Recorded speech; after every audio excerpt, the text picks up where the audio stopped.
Huggy Wuggy is much more powerful than you think, and I'm going to tell you how. Near the end of Chapter 1, we witnessed Huggy plummet down a massive chasm, marking his last appearance until his hallucination form in Chapter 3. Now, some believe this fall killed him, while others think the opposite. Regardless, this supposed death could drastically alter our understanding of Poppy Playtime. There's a small detail hidden in the game that most fans have overlooked. This obscure clue might not only explain how Huggy potentially returns to the next chapter, but it may also shed light on how any dead toy could reappear. If you recall, Bunzo Bunny was the antagonist of the musical memory minigame. After failing to take out the player, Mommy Longlegs brutally murdered him, as evident by the gruesome sounds we heard while crawling through a vent. Later on, we even saw his corpse hanging in a cobweb after returning to the game station. Oddly enough, even though Bunzo was killed off in Chapter 2, he reappears in Chapter 3, trying to escape from catnap. How is this possible if he was already dead? The only logical explanation is that this was a different living Bunzo toy, implying there are multiple bigger body variants of him. In fact, there are multiple instances across all official material that suggests there's several bigger body experiments based on the same toy. However, the specific instance with Bunzo stands out the most. Now, even though I previously mentioned that the existence of multiple Bunzo toys could be the key to how any dead toys might return, there's additional evidence specifically indicating that Huggy has multiple bigger bodies. In Chapter 1, when Huggy ambushes the player, we escape into the vents where Huggy is already present, coming from the opposite side. The area he originally emerged from may have had an opening to the ventilation system, but the gate closes behind him, making that area inaccessible. So this raises a very important question. How did he get into that part of the vents, let alone that fast? It's possible that the Huggy chasing us from the vents was a different one from the Huggy who emerged from the dark hallway. There are several possibilities for why they both acted hostile toward the player, and we've actually covered this topic in a previous video, but make sure to finish this video before checking that one out. Now, if Huggy truly died from the fall, as suggested by some shots from the second teaser trailer for Chapter 3, it's very likely that an almost identical, but perhaps scarier, bigger body variant of him will appear in a future chapter. This revelation could drastically change the storyline as we officially learn about the existence of multiple bigger bodies based on a single toy. Now, while that theory suggests Huggy could return even if the Huggy we originally encountered died, this next idea takes a different angle.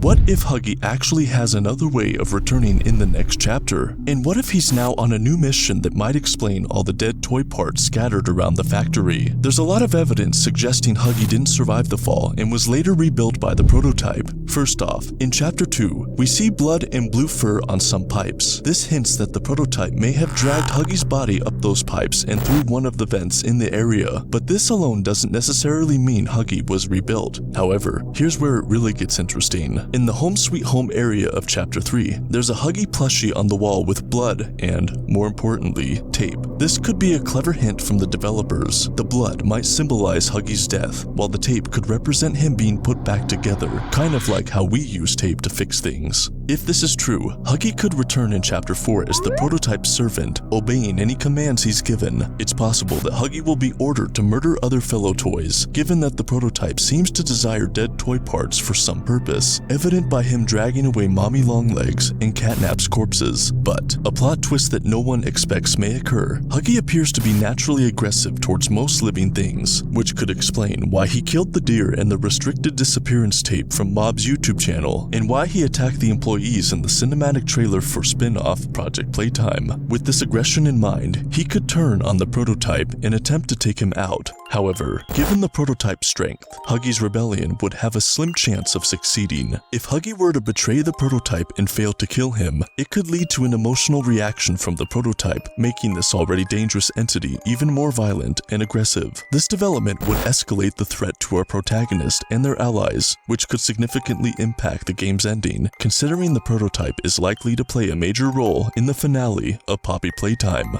Another possibility is that Huggy's fall into the depths of Playtime Co. was actually planned. Throughout the 3 chapters, we've heard multiple times that the prototype is an extremely intelligent experiment. One example of his intelligence is when he managed to use a digital alarm clock along with other components to create a laser pointer. The prototype could be setting up his own experiment, possibly involving the dead toys' corpses he's collected so far. It's possible that the toys he uses for this experiment need to meet specific criteria for their behavior and actions intentions. This might even explain why he murdered Catnap. Perhaps Catnap was one of the toys who met the criteria the prototype is looking for, because otherwise it doesn't make much sense why he would slay his biggest follower, especially given that the prototype saved Catnap when he was still an orphan child, as the Chapter 3 ARG reveals. An easy way for the prototype to determine which toys are best suited for his experiment could be to observe their reactions to a significant incident. Using his intelligence, the prototype might have orchestrated a series of events that would ensure the factor of Huggy falling down that huge pit. This would imply that most of the events which unfolded in Chapter 1 were secretly set up by the prototype, positioning both the player and Huggy in a situation where Huggy would inevitably meet this painful fate. With this event concluded, the prototype could now watch from the shadows, observing how all the factory's toys react and behave as a result. We know that most toys are likely aware of Huggy's supposed death since Poppy acknowledged it. If Poppy found out, it's more than likely that word had spread among most of the factory's inhabitants. If this theory holds true,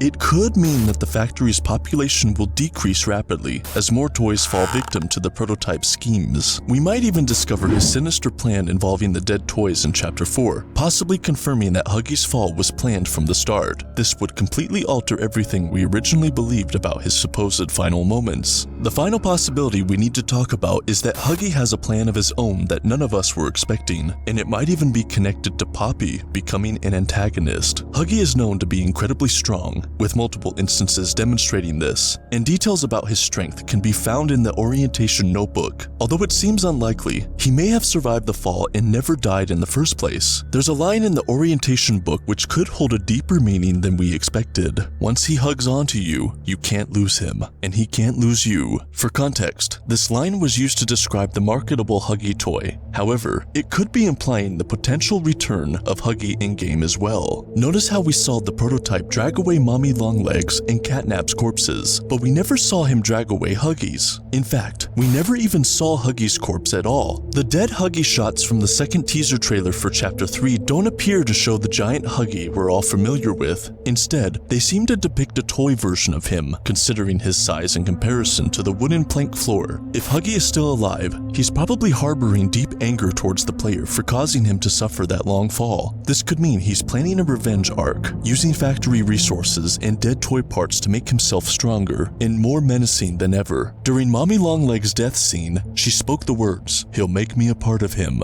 Most evidence points to her referencing the prototype with this sentence, but in a shocking turn of events, she could have been referring to Huggy integrating her into himself. If manually making himself stronger is Huggy's true plan, it's likely that multiple other toys are also aware of it, including Poppy. As we mentioned earlier, she clearly knows that Huggy fell and presumably died. She claims to us that we killed him, but this could have been a lie, as she's proven to be very untrustworthy in the past. For example, Poppy claimed she would help us escape the factory, only to tell us at the last minute that we couldn't leave yet. If Huggy returns in the next chapter with the goal of destroying our protagonist, it could create conflict between Poppy and the player due to her previous deceit. This could ultimately lead to Poppy revealing her true intentions and becoming another one of our enemies. But anyways, do you think Huggy Wuggy could be behind it all? Let me know your theories in the comments below. And don't forget to subscribe for more Poppy Playtime videos just like this.